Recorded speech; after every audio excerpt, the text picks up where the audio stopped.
नमस्कार, हिमाचल दस्तक टीवी में आप सभी का स्वागत है। मैं हूं आपके साथ प्रवीण मुंगटा। देश की राजनीति में एक बार फिर एक ऐसा मुद्दा सामने आया है जो आने वाले वर्षों में भारत की चुनावी तस्वीर बदल सकता है। चर्चा इस बात की है कि क्या देश में लोकसभा की सीटें अब बढ़कर 543 से 850 होने वाली है। क्या महिलाओं को 33% आरक्षण लागू करने का रास्ता अब साफ होने वाला है। क्या परिसीमन के साथ देश का पूरा राजनीतिक जो गणित है वो बदल जाएगा।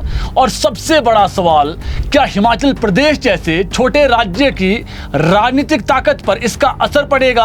आज इसी बड़े मुद्दे पर हम बात करेंगे। दिल्ली से खबर सामने आई है कि केंद्र सरकार महिला आरक्षण कानून को लागू करने के लिए संविधान संशोधन विधेयक के नए प्रारूप पर काम कर रही है। इस प्रस्ताव में लोकसभा सीटों की संख्या लगभग 50% तक बढ़ाने सहित कई विकल्पों पर विचार किया जा रहा है, ताकि महिला आरक्षण लागू करने के दौरान किसी राज्य की मौजूदा राजनीतिक हिस्सेदारी पर अनावश्यक दबाव न पड़े। महिला आरक्षण कानून पहले ही संसद से पारित हो चुका है, लेकिन उसके प्रभावी क्रियान्वयन के लिए परिसीमन की प्रक्रिया पूरा होना जरूरी माना गया है। ऐसे में सरकार अब ऐसा रास्ता तलाश रही है जिससे महिलाओं को आरक्षण भी मिले और किसी राज्य या सांसद को यह महसूस न हो कि उसकी राजनीतिक हिस्सेदारी कम कर दी गई है। हिमाचल जैसे पहाड़ी राज्य लंबे समय से ये दलीलें देते रहे हैं कि केवल जनसंख्या के आधार पर प्रतिनिधित्व तय करना पर्याप्त नहीं है,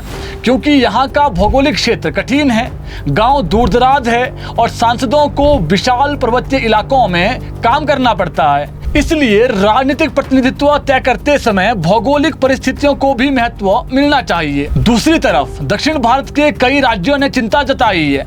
यदि केवल जनसंख्या के आधार पर सीटों का बंटवारा हुआ तो परिवार नियोजन में बेहतर प्रदर्शन करने वाले राज्यों का राजनीतिक प्रभाव कम हो सकता है। इसी वजह से केंद्र सरकार ऐसा फॉर्मूला तैयार कर रही है जिससे किसी भी राज्य को नुकसान महसूस ना हो और सभी राज्यों का संतुलित जो प्रतिनिधित्व है वो बना रहे। दक्षिण भारत के कई राज्यों ने लंबे समय से चिंता जताई है कि उन्होंने जनसंख्या नियंत्रण में बेहतर काम किया है, इसलिए अगर केवल आबादी के आधार पर सीटों का बंटवारा हुआ तो उनकी राजनीतिक ताकत कम हो सकती है, जबकि अधिक जनसंख्या वाले राज्यों को ज्यादा सीटें मिल जाएगी। इसी संतुलन को बनाए रखने के लिए अब सीटों की कुल संख्या बढ़ाने का विकल्प भी सरकार के सामने बताया जा रहा है। अगर ऐसा होता है तो वर्तमान 543 लोकसभा सीटों की संख्या बढ़कर लगभग 850 तक पहुंच सकती है। इससे महिलाओं के लिए 33% आरक्षण आसान होगा और राज्यों के बीच प्रतिनिधित्व का संतुलन बनाए रखने की कोशिश की जा सकती है। अब बात हिमाचल प्रदेश की भी कर लेते हैं। हिमाचल प्रदेश की आबादी भले ही कम हो, लेकिन लोकतंत्र में हमारी भागीदारी बेहद महत्वपूर्ण है। वर्तमान में हिमाचल की 4 लोकसभा सीटें हैं।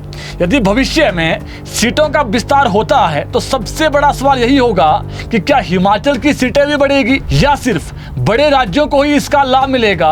फिलहाल इस पर कोई अंतिम फैसला नहीं हुआ है, लेकिन हिमाचल सहित छोटे राज्यों की नजरें केंद्र सरकार के अगले कदम पर टिकी हुई है। जानकारों की माने तो यदि सीटों की संख्या बढ़ाई जाती है तो संसद में प्रतिनिधित्व और व्यापक होगा, महिलाओं की भागीदारी बढ़ेगी और लोकतंत्र को नई दिशा मिल सकती है। वहीं विपक्ष का भी कहना है कि इस तरह के किसी भी बड़े बदलाव से पहले सभी राज्यों के हितों को ध्यान में रखना जरूरी है और व्यापक राजनीतिक सहमति बनाई जानी चाहिए। सरकार की ओर से अभी तक इस प्रस्ताव पर आधिकारिक जो घोषणा है वो नहीं की गई है। फिलहाल यह चर्चा संविधान संशोधन के संभावित प्रारूप और परिसीमन की तैयारी को लेकर सामने आई जानकारियों पर आधारित है। अंतिम निर्णय संसद और संवैधानिक प्रक्रिया के बाद ही होगा। अब सबसे बड़ा सवाल यह है कि क्या 2029 का लोकसभा चुनाव बढ़ी हुई सीटों और महिला आरक्षण के साथ होगा। इसका अंतिम फैसला संसद में प्रस्तावित संवैधानिक संशोधन और परिसीमन प्रक्रिया पर निर्भर करेगा। लेकिन इतना तय है कि आने वाले वर्षों में भारतीय राजनीति का नक्शा बदल सकता है और इसका असर दिल्ली से लेकर